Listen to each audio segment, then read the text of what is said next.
Hi കുട്ടീസ്, good morning. അപ്പം ഇന്നൊരു lunch box ആയാലോ. ആദ്യം ഒരു കോഫിയൊക്കെ ഇട്ട് ആദ്യമേ ബ്രേക്ക്ഫാസ്റ്റ് ആക്കാം. അപ്പമാണ് ബ്രേക്ക്ഫാസ്റ്റ്. ഞാൻ ഇന്ന് അമ്മയാണ് എൻ്റെ എല്ലാ ഫുഡും വച്ചിരിക്കുന്നത്. അമ്മ സ്പെഷ്യൽ ലഞ്ച് ബോക്സാണ്. അപ്പോൾ കാപ്പി, അപ്പവും നല്ല ചമ്മന്തി എന്ന് പറഞ്ഞാൽ പൊടി ചമ്മന്തിയാണ്.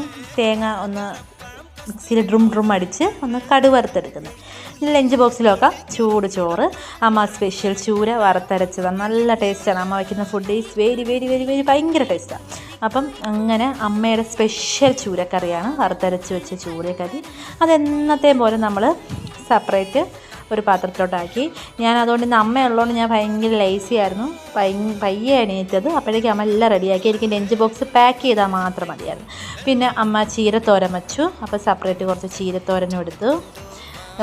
ഇത് മുട്ടയൊന്നും ചിക്കിയില്ല. അമ്മ വയ്ക്കുന്ന നാടൻ ചീരത്തോരൻ. ഞാനാണെങ്കിൽ മുട്ടയൊക്കെ ചിക്കും. പക്ഷെ ഇത് അമ്മയുടെ ഒത്തിരി സ്റ്റൈലിരിക്കട്ടെ എന്ന് വിചാരിച്ചു ഞാൻ വേറെ ഒന്നും ചെയ്തില്ല. ചീരത്തോരൻ, അതിൻ്റെ കൂടൊപ്പം ചക്ക അവിയൽ. നല്ല ചക്ക നല്ല വെളിച്ചെണ്ണയൊക്കെ ഒഴിച്ച് അമ്മയുടെ സ്പെഷ്യൽ ചക്ക അവിയലും. പിന്നെ എന്നത്തെ പോലെ നമ്മുടെ അച്ചാറും ഇപ്പം നമ്മുടെ ലഞ്ച് ബോക്സ് കഴിഞ്ഞു. അപ്പോൾ ഇന്നത്തെ ചോറ് ചക്ക, ചീരത്തോരൻ, ചൂര വറുത്തരച്ചത്, മാങ്ങ അച്ചാർ. അതായപ്പോൾ നമ്മുടെ ലഞ്ച് ബോക്സ് ഒരുവിധം കഴിഞ്ഞു. പിന്നെ ഇന്നലെ ഞങ്ങൾ അമ്മ ഒരു മാങ്ങാ പുളിശ്ശേരി വെച്ചു, മാമ്പഴത്തിൻ്റെ പുളിശ്ശേരി വെച്ചു. അപ്പോൾ അത് ഇന്ന് എടുക്കുമ്പോൾ ഇത്തിരി ടേസ്റ്റാണ്. ഈ മാങ്ങ നല്ലോണം അതിൻ്റെ ജ്യൂസൊക്കെ ഇറങ്ങി. അപ്പോൾ അതാണ്. അപ്പോൾ ഇന്നത്തെ ലഞ്ച് ബോക്സ് കഴിഞ്ഞ് നാളെ കാണാം.